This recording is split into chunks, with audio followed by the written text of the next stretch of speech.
guys, welcome back to my channel. So today we have Adithya Shenoy doing Masters in Finance. So thank you so much for coming. Yeah, my pleasure. So please introduce yourself. So, hi guys, I'm Adithya Shenoy. I'm studying Master of Finance here in Melbourne, Australian RMIT. So, yeah. So moving to the questions. My first question is, are you international or domestic student? I am an international student. I came like 7-8 months ago. So, this is my second semester going on right now. How is it going? It's going pretty good. Like, you're able to study a lot from what you might have previously studied back in your uni back in India. I'm from India, so yeah, I did my studying bachelor's in India in Bengaluru, and yeah, compared to that, I feel like it's like a top-notch studying here because you study a lot. Like, you might have studied like a little bit back in bachelor's, and here when you're doing masters, you study like a bulk lot of more than that. So yeah. Thank you. And please tell which course you are doing and why. Why also? I'm doing finance because I did my bachelor's in business administration, and when you're studying BBA, you have this little bit of you study a little bit of everything that is like HR, marketing, finance. And when I had my share, I realized that I'm pretty good at finance. I like maths, which is again different from what you would usually hear, but yeah, I like maths. So I felt like I would do better in finance, and so yes, here I am. So I do finance. like maths, but my answers are never correct. Your process should be correct, I would say. So why Australia?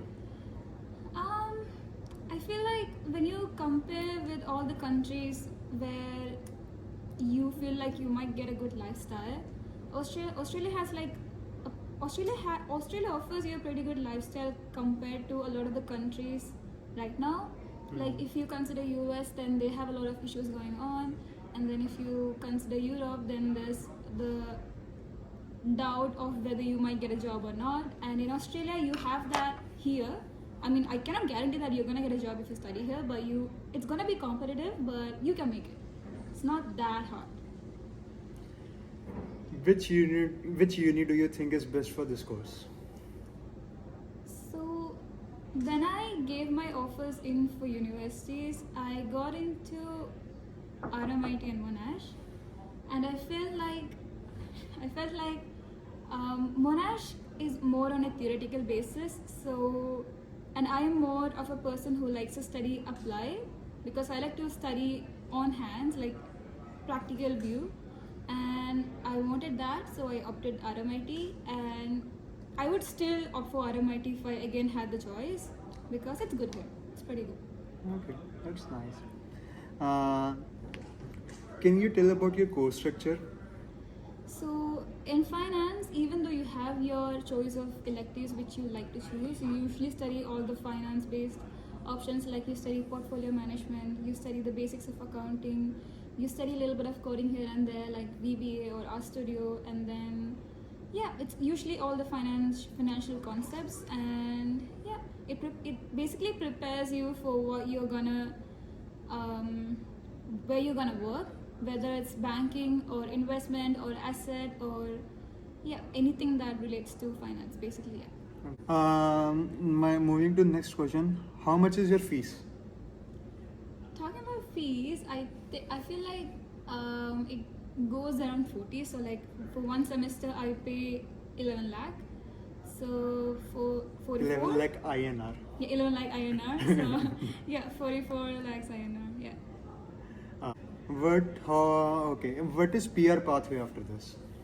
So when it comes to PR, again, it depends upon your electives. Like, when you get your choice of electives, you have a choice of, if you want to study crypto, you can do that. If you want to study financial modeling, you can do that. Yeah, he studies crypto, so yes, you can ask him if you have any queries. But yeah, you can go to banking, you can go to investment, you can see analyst areas, like where you will become a financial analyst, or like if you know enough coding, you can even apply for data analyst. So PR pathway, the course is not specifically there in the PR course list, but it's a good course and it's in demand. So, It means if you get a sponsorship, you can go for PR, but it is not in a course list. Yeah, it's not in the courses. Yeah. Means you don't have skill assessment for this. Yeah. Same for MBA, but I will get PR. You Uh, will get it. So, do you have exams or assignments?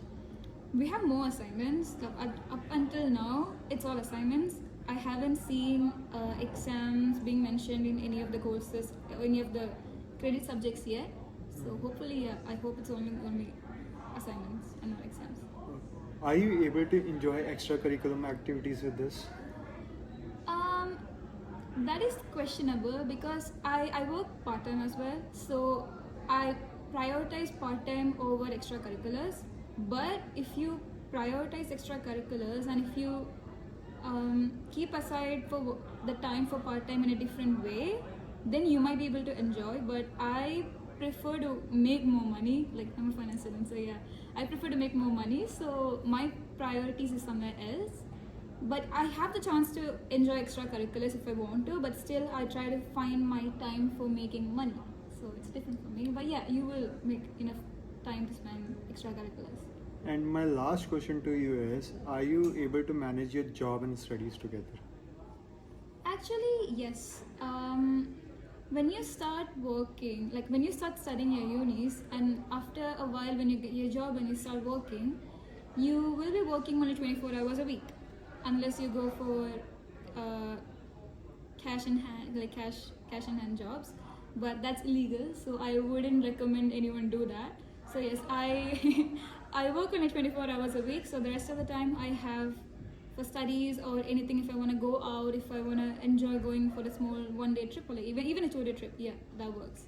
So yes, I make enough time for study and work. Yeah. So I think so that is all for today. Thank you so much. Thank you so much for coming, and I hope you liked it. Do share it, subscribe it, comment it. Thank you. Have a lovely weekend or weekday. Thank you. Bye bye. Bye bye.